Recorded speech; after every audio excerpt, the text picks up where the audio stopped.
位來賓、傳媒朋友午安，我係 Ada， 係今日嘅大會司儀，歡迎大家出席香港國際申訴專員學院揭幕禮暨調解研討會，一同見證學院嘅成立。學院唔單止係一個俾大家交流專業意見同埋經驗嘅新平台，更加係優化公共行政事業嘅新里程碑。今日我哋好榮幸邀請到多位尊貴嘅嘉賓，包括香港特別行政區政府政務司司長陳國基先生、中央人民政府駐香港特別行政區聯絡辦公室法律部部長劉春華先生、立法會內務委員會主席李慧瓊博士、立法會議員謝偉俊議員、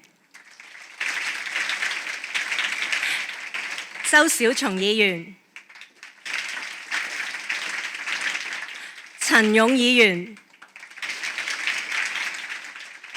陳紹雄議員、蘇蔣榮議員、康樂及文化事務署副署長徐曉露女士、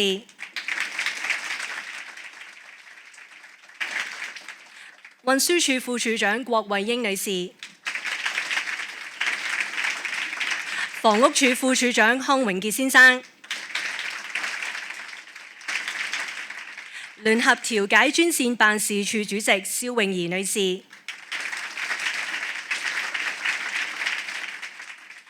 以及香港和解中心會長羅偉雄博士教授。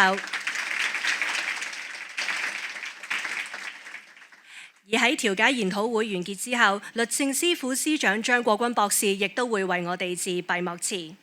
另外現場有超過250名嘅參與者，包括立法會議員以及嚟自近100個政府部門同埋公營機構嘅代表同埋傳媒朋友出席。我代表公署衷心感謝各位撥冗光臨，見證公署呢個重要嘅時刻。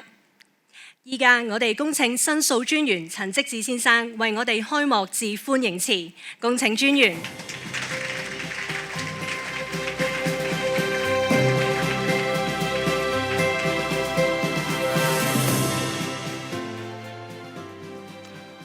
政務司司長陳國基先生、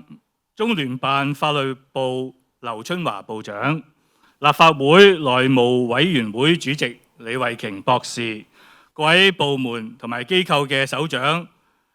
顧問、調解協調員、嘉賓、同事、傳媒朋友以及眾位嘅立法會議員，大家下午好。歡迎大家嚟臨香港國際申訴專員學院嘅揭幕禮暨首個嘅研討會。學院嘅成立標誌住申訴專員公署喺推動良好公共行政工作上嘅一個新篇章。我舊年4月上任申訴專員之後，呼應國家對特區嘅期盼，勇於改革，敢於破局，不斷創新，提出咗3個策略性嘅方向：一、着力推動以調解高效雙贏嘅方式處理市民大眾嘅申訴；二、全力推動跨部門同埋跨機構嘅協作，鼓勵部門同埋機構攜手為市民提供更加優良、更加到位嘅服務；以及3、宣揚正面看申訴呢個理念。透過唔同嘅方式，向社會各界，特別係年青嘅一代，提倡以正面同埋積極嘅態度同埋心態，以改善公共行政出發點嚟表達意見。呢3大策略可以提升公共行政嘅質素，切實回應市民嘅訴求，解決佢哋嘅實際困難，同時鼓勵部門同埋機構以服務至上、多聽多了解嘅精神去回應，共同建設更加穩定和諧、與時並進嘅社會環境，讓各方都可以專注全力投入拼經濟、改善民生，增強市民嘅幸福感同埋獲得感。學院嘅成立將有助深化落實3個策略性方向，並且擴展對外嘅交流。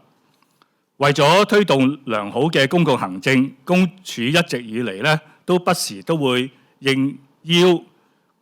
個別部門同埋機構進行講座，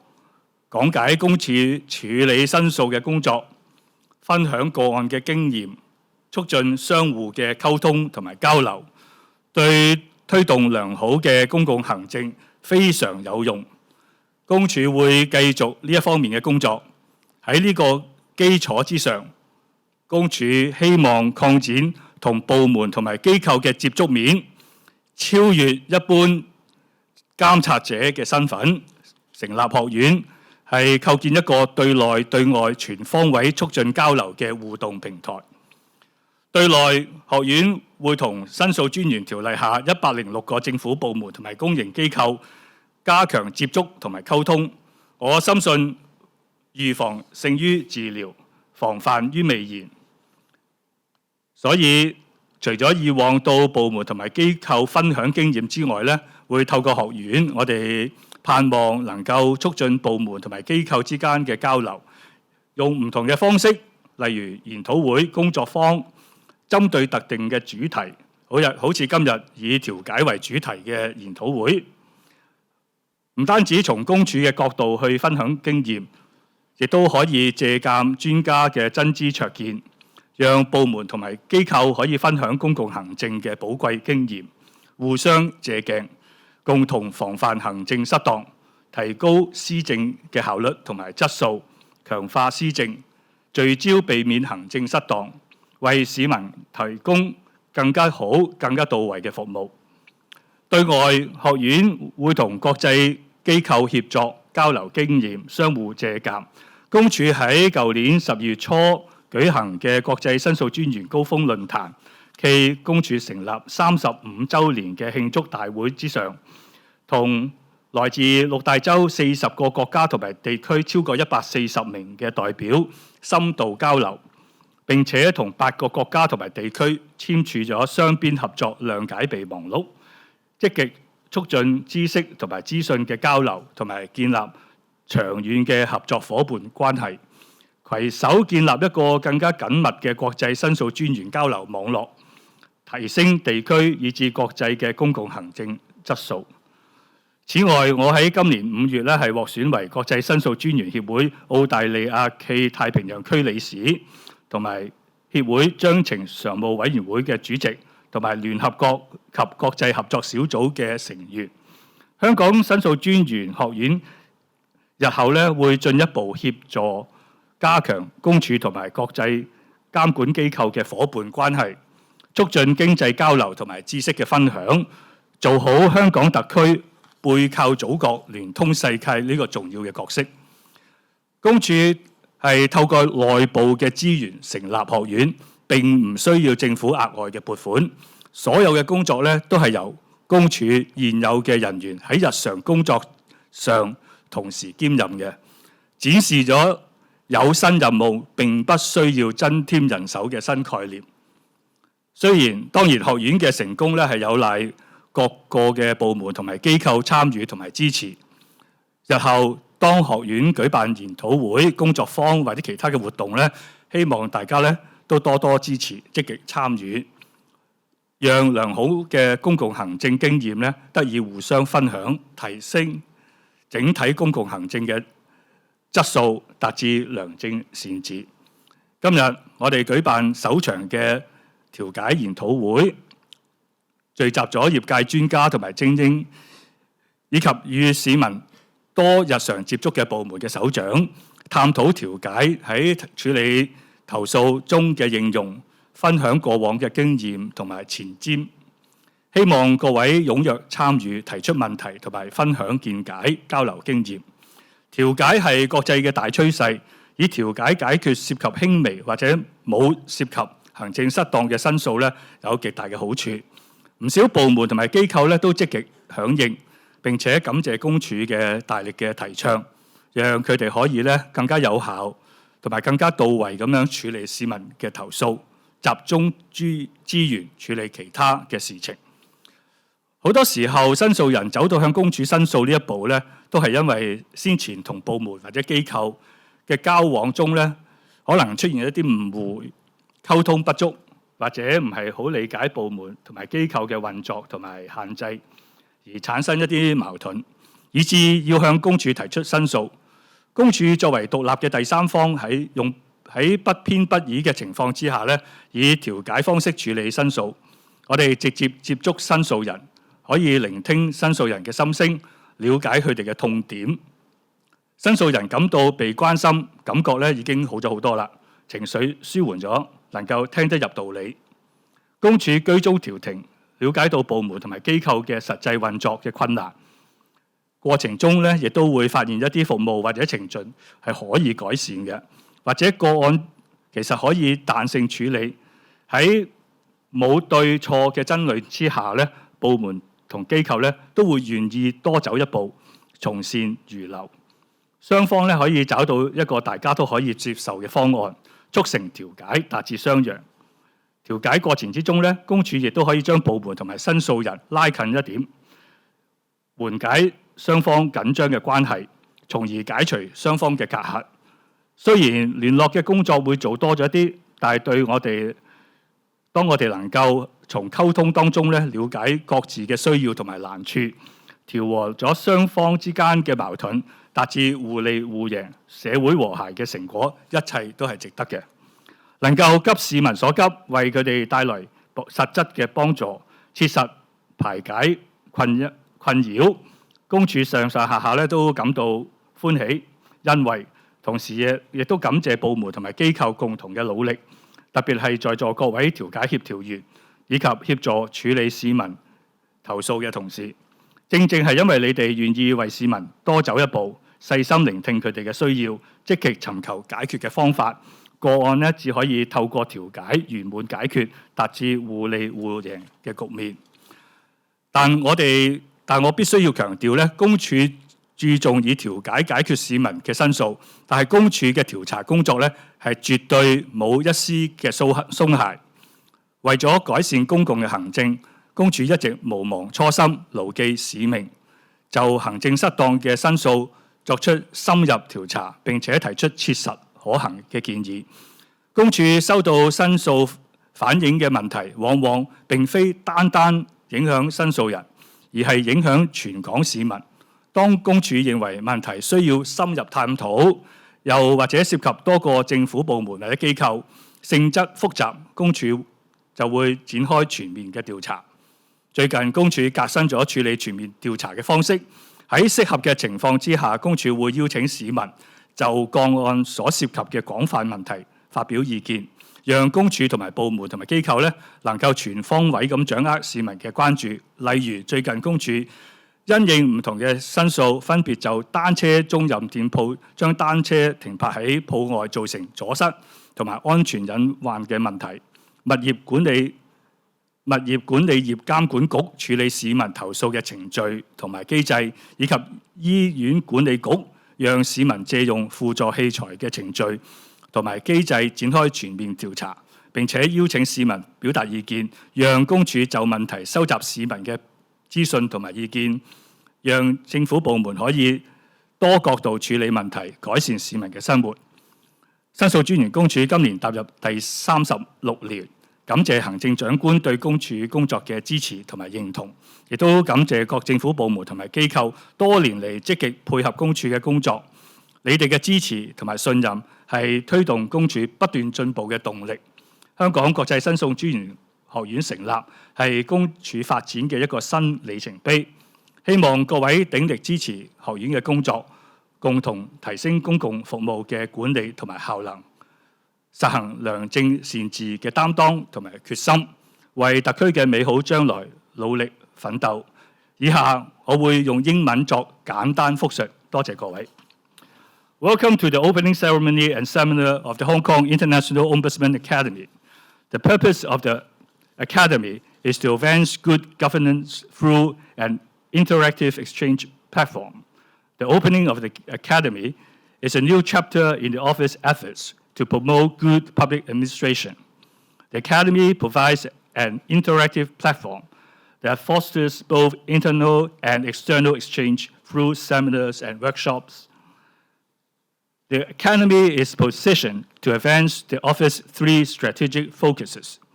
enhancing mediation to resolve public complaints efficiently for win-win results, fostering interdepartmental collaboration, and promoting a positive complaint culture.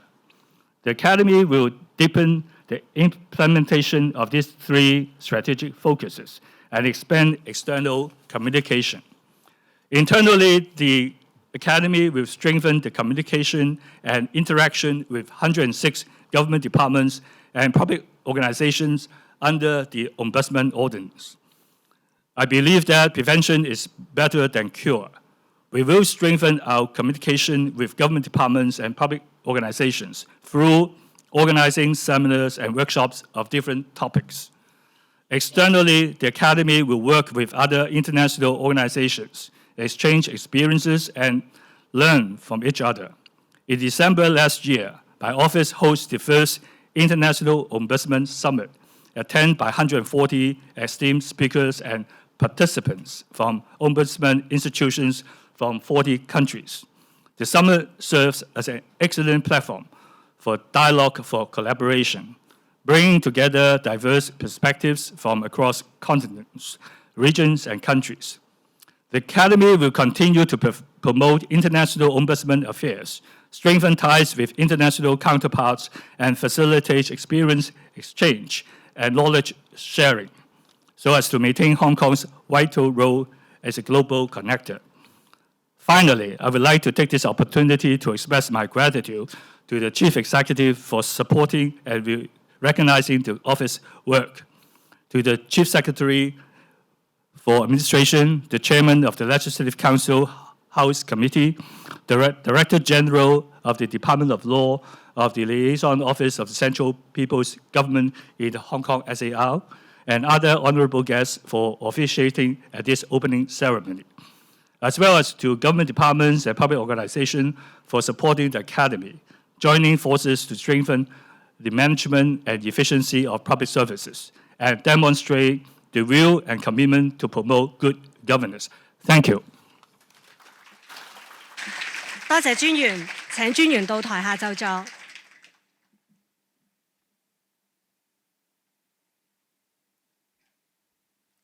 我哋好榮幸邀請到香港特別行政區政府政務司司長陳國基先生為我哋致辭，恭請司長。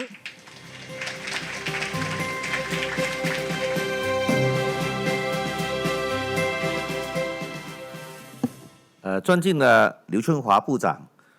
李慧瓊主席、陳積志專員、各位嘉賓、各位同事、各位朋友，大家好。今日咧好高興係出席由申訴專員公署舉辦嘅香港國際申訴專員學院揭幕禮暨研討會，同大家一齊咧見證申訴專員公署一個新嘅里程碑。自從1989年成立以嚟咧，申訴專員公署一直咧係擔當住監察政府同埋一啲主要公營機構嘅一個重要嘅角色，透過獨立、客觀同埋公正嘅調查咧，提出務實、具建設性同埋可行嘅建議，致力係推動高效同埋以民為本嘅公共服務。我衷心感謝公署對推動卓越公共行政所作出嘅貢獻。香港國際申訴專員學院嘅成立呢，係唔單止為政府部門同埋公營機構提供培訓同埋分享經驗嘅平台，促進跨部門同埋跨機構嘅協作，亦都進一步呢係推動國際交流合作，透過互相分享經驗同埋工作模式，説好香港故事，並且係繼續發揮香港背靠祖國、聯通世界嘅角色。同時都進一步咧係提升香港嘅公共行政水平。本屆政府亦都係積極推動改革，致力咧係提升公共服務同埋管治嘅水平。學院嘅成立同本屆政府嘅施政理念咧一致，實在係值得支持嘅。早前我都問過阿專員，我呢個學院喺邊度嚟嘅地址？如果佢係冇，係網上嘅虛擬學院。而且呢，咁我人手呢，佢都唔使用翻佢自己嘅人手，冇加到嘅。咁頭先專員都講得好清楚，佢係開創一個新嘅方法，就係增加新嘅任務，不要求增加資源。咁作為一個政府分配資源嘅官員呢，我好讚賞佢呢種態度。我亦都覺得呢一個態度咧係作一個好好嘅示範作用。咁其實完善嘅監察制度咧係社會進步嘅基石。公署嘅工作同埋政府嘅運作咧，其實都係相輔相成嘅。我好感謝公署咧喺社會層面推動正面同埋積極嘅申訴文化，市民嘅每一個意見都係對公共服務嘅關注，同時亦都係對我哋工作嘅回應同埋期許。我勉勵所有嘅公職人員以開放嘅態度看待申訴，將申訴轉化為一個前進嘅動力，共同係建立一個更加美好嘅香港。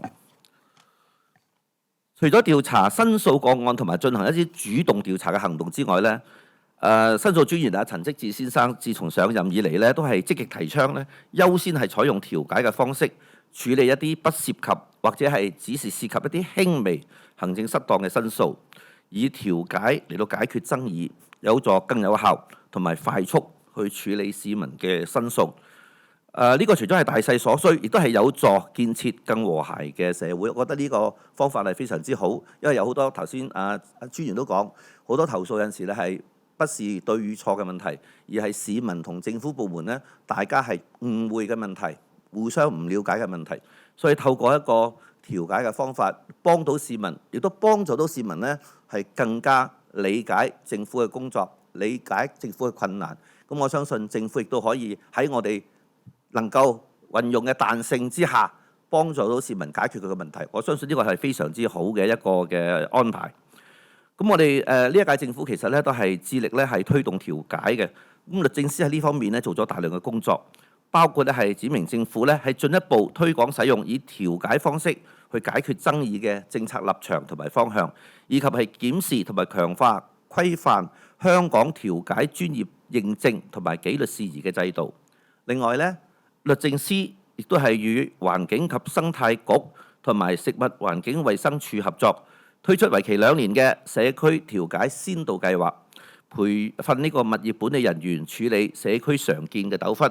例如滲水問題同埋鄰里嘅摩擦。咁大家都知道呢一啲嘅滲水問題或者係鄰里嘅摩擦，有陣時咧係大家每人讓一步，總好過上去打官司去法庭解決。雖然兩個都係解決嘅方法，但我哋相信咧，如果能夠透過第三者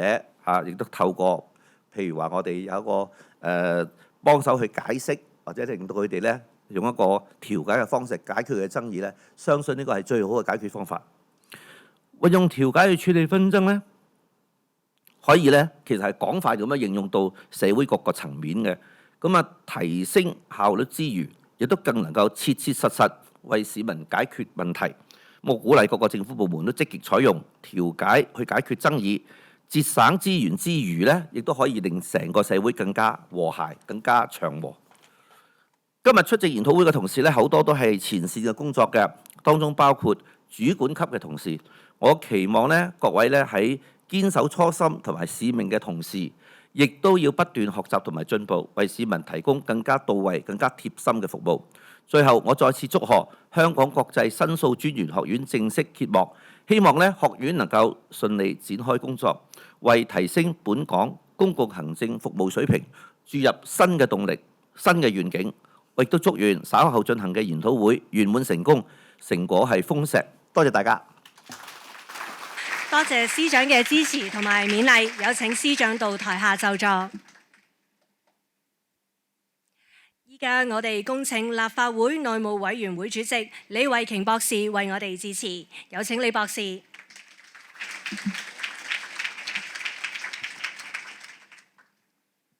尊敬嘅陳國基司長、劉春華部長、陳積志專員、各位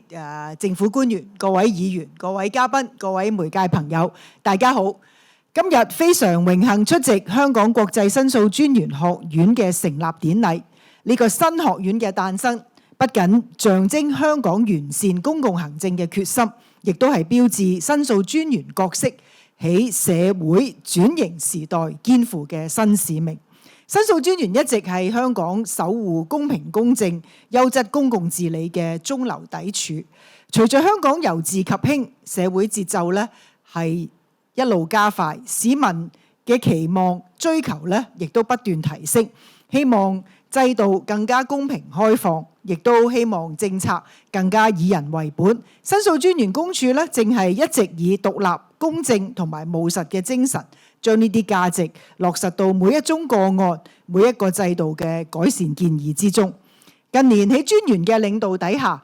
正如頭先專員分享，公署咧聚焦3大策略方向，以調解為先，促進跨部門協作以及推動正面申訴文化。調解方面咧成績咧係非常之出色，過去1年成功以調解方式處理申訴個案咧係多達555宗，比上一年度咧係超過咗3倍，已經佔個案嘅1/3。平均解決時間咧亦都係10日左右，迅速而圓滿咁咧係化解市民嘅困擾。呢個數據背後係觀念嘅轉變，係一個走向共贏嘅方向。上一次同立法會議員會面嘅時候咧，議員們咧亦都係高度讚賞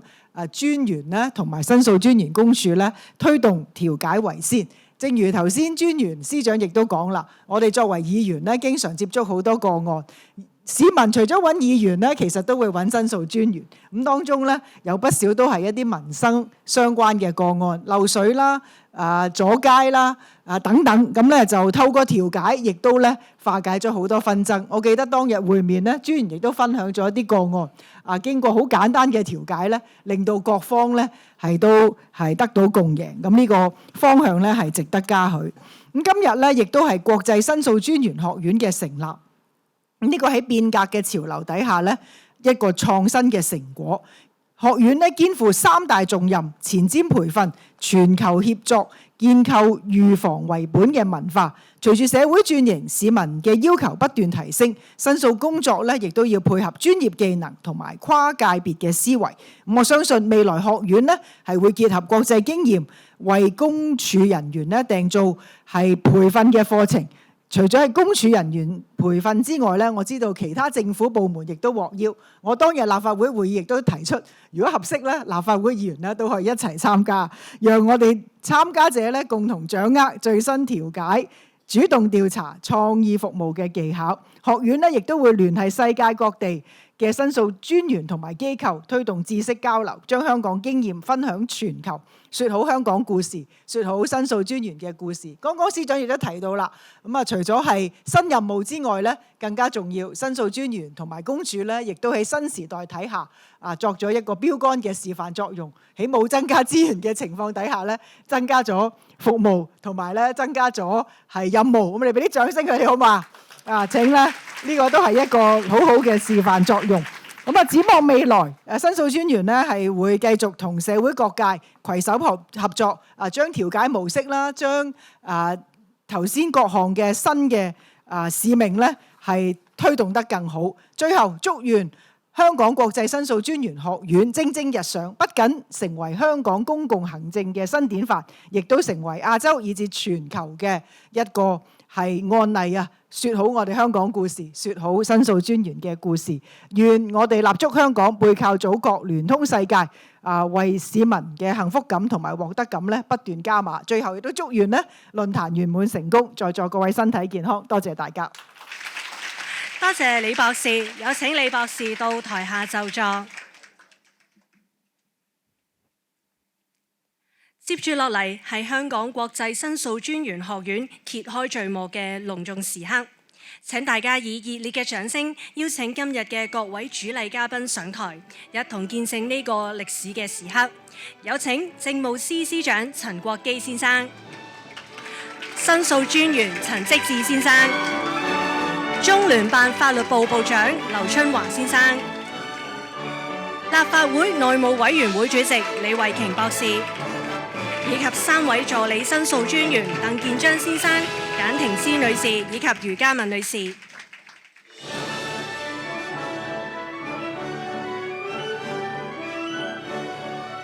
攞我將會倒數3、2、1。當我數到1嘅時候，請各位嘉賓將手放喺屏幕上，啟動揭幕禮。請大家預備3、2、1。香港國際申訴專員學院正式揭幕。學院將會促進經驗同埋專業知識嘅交流，並會加強同國際申訴機構嘅夥伴關係，提升地區以至國際嘅公共行政水平。請各位嘉賓行前一步合照。大家可以稍稍向中間企埋少少。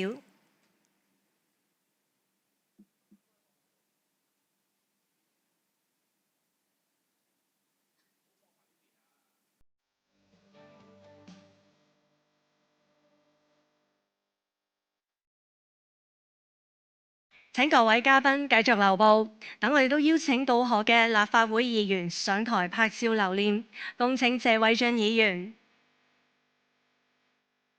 周小松議員、陳勇議員、陳紹雄議員同埋蘇長榮議員。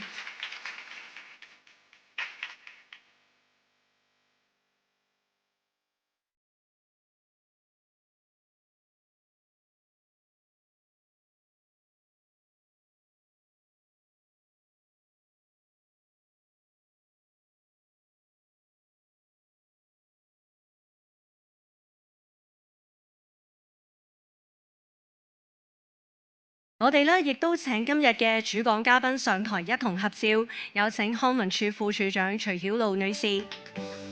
運輸署副署長郭慧英女士、房屋署副署長康榮傑先生、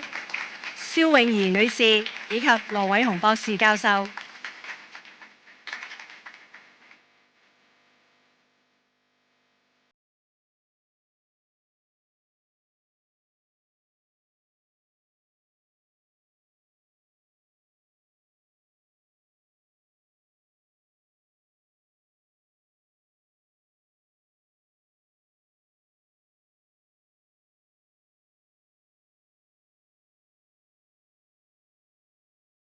非常感謝專員同埋各位嘉賓，請各位到台下就座。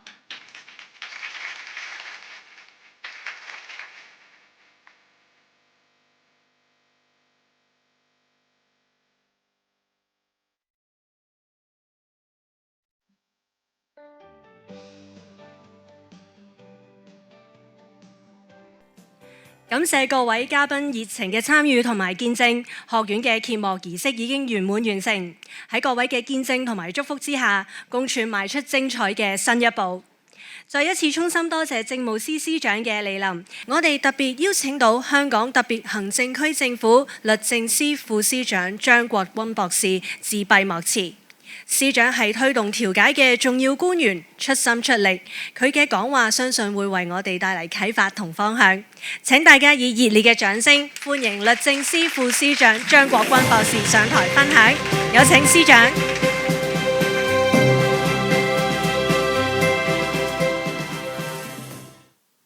尊敬嘅陳積志申訴專員、各位嘉賓、各位朋友，大家好。首先咧喺度咧係再次祝賀香港國際申訴專員學院咧，今日咧係正式成立，為政府咧同埋公營機構咧係提供適切嘅培訓，提升我哋公署員工嘅專業能力啦，並且咧係促進公署同海外申訴機構嘅交流同埋合作。咁啊，剛才我出發嚟之前咧，啱啱亦都見到今日有關呢一個活動嘅新聞。啊，其中一點咧，我見到社會好肯定咧，就係專員話今次咧呢個學院咧係唔會攞額外嘅撥款嘅。咁啊，申訴專員咧擔當監察政府嘅角色咧，以確保咧我哋香港嘅公共行政公平同埋有效率。而公署嘅調查咧係強調獨立、客觀同埋公正嘅。咁所以咧，每當市民咧係遇到政府部門又或者係公營機構行政失當嘅時候咧，往往第一時間咧都會咧係揾申訴專員咧可以話係擊鼓鳴冤啊。因此咧，申訴專員公署嘅工作咧係的而且確係提高咗咧我哋香港特區公共行政嘅質素同埋水平，促進咗咧行政嘅公平，亦都可以話係唔少海外申訴機構學習同埋交流嘅對象。而近年呢，公署咧喺應用調解處理申訴咧，更加可以話咧係成績斐然㗎。事實上，特區政府咧一直都係積極咧去推廣調解嘅。舉個例，喺2023同埋2024年嘅施政報告裏邊都有咧特別咧係提及到深化調解文化嘅政策措施，可以見咧特區政府喺對推動調解嘅重視㗎。咁我亦都特別高興咧，見到今日嘅研討會係以正面看申訴、調解我有道咧係作為主題，去探討咧政府嘅部門點樣係正面去處理申訴。由部門首長同埋調解專家剛才咧向大家咧分享調解點樣將呢一個嘅投訴係轉危為機，亦都相信咧大家係能夠透過今日嘅呢個研討會係加深咗對調解嘅認識、了解調解咧喺公共服務領域嘅巨大潛力㗎。而香港我哋作為調解之都，調解咧同我哋嘅生活咧，亦都可以話咧係息息相關嘅。而為咗進一步係推動調解咧，其實我哋律政司咧都喺2024年嘅11月6號咧係發表咗咧有關喺政府嘅合約當中係加入調解嘅條款嘅政策宣言。調解條款咧亦都係表示咧當事人咧係同意喺訴諸仲裁又或者咧係法庭嘅訴訟之前咧，先係使用咧調解咧係作為爭議解決嘅途徑。而呢一個嘅政策咧，其實咧喺今年嘅2月6號起咧，已經咧係正式生效。喺度咧係感謝我哋各個唔同部門同埋同事咧對呢一個政策嘅支持㗎。咁當然啦，我哋律政司亦都致力向政府嘅同事同埋社區咧去推廣調解嘅文化。而為咗去提高我哋政府內部對調解嘅認識咧，我哋亦都聯同咗公務員學院喺今年嘅年初係為政府部門係提供咗調解嘅培訓，內容咧係涵蓋好似政府合約嘅調解條款嘅政策啦、調解嘅基礎知識啦，同埋有關嘅法律框架等等嘅。而喺社區方面咧，我哋亦都有同環境及生態局以及咧係食物環境衞生署係推出咗咧為期2年嘅叫做社區調解先導計劃。個目的咧係希望咧係透過去培訓我哋喺社區裏邊物業嘅管理人員咧，去深入了解調解喺解決爭議方面嘅價值，同埋咧令到佢哋咧係掌握呢個調解嘅技能，去解決咧喺大廈管理當中日常嘅呢啲嘅糾紛，提高社區嘅工作者嘅調解技巧，並且咧係推動佢哋咧將調解應用喺日常嘅工作咧係能夠建立公眾去對調解嘅認知同埋信心嘅，令到調解文化咧係真真正正咧係可以植根社區。而呢個計劃咧係自啟動以嚟咧已經成功咧喺7月份係舉辦咗2次嘅培訓，總共咧有47名嘅物業管理人員咧係亦都已經完成咗有關嘅培訓。我哋計劃咧喺明年3月咧係之前咧係再舉辦多4次同樣嘅培訓課程嘅。咁當然啦，除此之外，喺特區政府嘅積極推進同埋各方嘅配合之下，國際調解院嘅總部大樓咧，亦都喺今年嘅8月1號咧，係正式咧係交付咗俾國際調解院嘅籌備辦公室，為國際調解院嘅成立同埋開幕咧係做好準備㗎。咁我哋將會咧係全力去支持國際調解院未來嘅工作，亦都相信咧國際調解院嘅成立係可以咧同我哋香港呢一個嘅法律樞紐裏邊嘅多個相關嘅區域啦，又或者咧係國際組織咧係發揮呢個協同嘅效應，去鞏固咧我哋香港喺國家14.5規劃之下作為亞太區國際法律同埋爭議解決中心嘅呢一個嘅定位，為我哋國家咧喺呢個涉外法治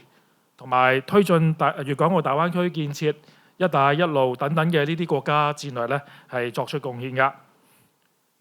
調解同申訴嘅關係咧就非常之密切，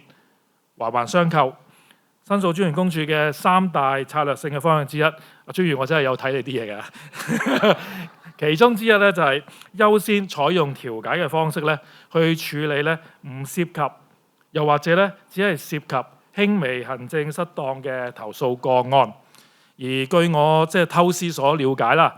申訴專員公署嘅調查人員咧，會係以中立調解員同埋協調人嘅身份咧，透過會面，又或者係電話去協助申訴人，又同埋被申訴嘅機構咧，去討論問題啦、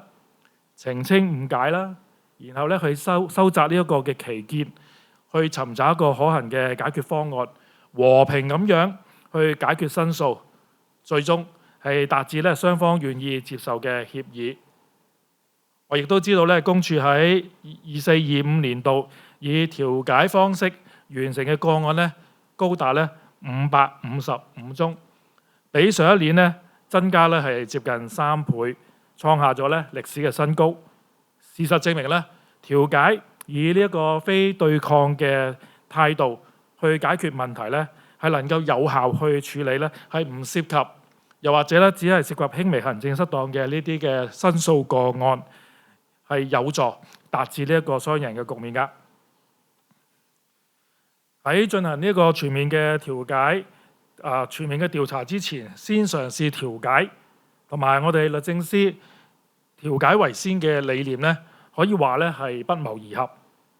除咗喺政府嘅合約裏邊係加入調解嘅條款之外，各位咧都可以咧係以個人或者咧係所屬機構嘅身份咧係加入咧我哋律政司一個叫做調解為先嘅行列。律政司咧喺2009年推出呢一個調解為先嘅承諾書運動咧，係提倡係先採用調解去解決爭議。承諾書雖然咧就不具呢一個嘅法律約束力，但係承諾人咧係承諾咧係會先探索咧係採用調解咧去解決爭議，然後先至咧係嘗試其他嘅方法去解決爭議㗎。就好似法庭嘅訴訟啦。而喺目前咧，已經有超過1000間嘅公司、組織、聯會同埋個人咧係簽署咗呢個調解為先嘅承諾書。而會2年1度舉辦嘅調解為先承諾書活動咧，喺今年嘅5月9號咧係亦都舉行。當時咧，我哋好榮幸咧，亦都邀請到陳專員咧係出席，並且透過主題嘅演講咧，去解説調解點樣有效咁樣咧係解決申訴同埋推廣呢個正面嘅呢一個嘅申訴文化㗎。咁所以咧，如果你仲未簽署呢一個調解為先嘅承諾書，而家咧係一個好好嘅機會。賣下廣告，詳情咧請瀏覽我哋律政司嘅網頁。交上呢個網上版嘅承諾書之後咧，就可以立即成為呢個嘅承諾人。期待喺下一屆嘅調解為先嘅承諾書活動，承諾書嘅活動咧係能夠見到大家㗎。最後我想咧為今日嘅活動咧係作2點嘅總結。第一，今日香港國際申訴專員學院嘅成立咧，其實就好似廉政學院同埋律政司嘅國際法律人才培訓學院一樣，將會咧係促進香港同國際嘅交往合作，講好香港嘅故事。第二，我更加期待咧社會各界咧能夠學習申訴專員公署喺調解為先嘅成功經驗，一齊咧係嘗試以調解化解矛盾，以實現共贏㗎。多謝大家。再一次多謝咁多位嘉賓同來賓嘅蒞臨同參與，請各位嘉賓就座。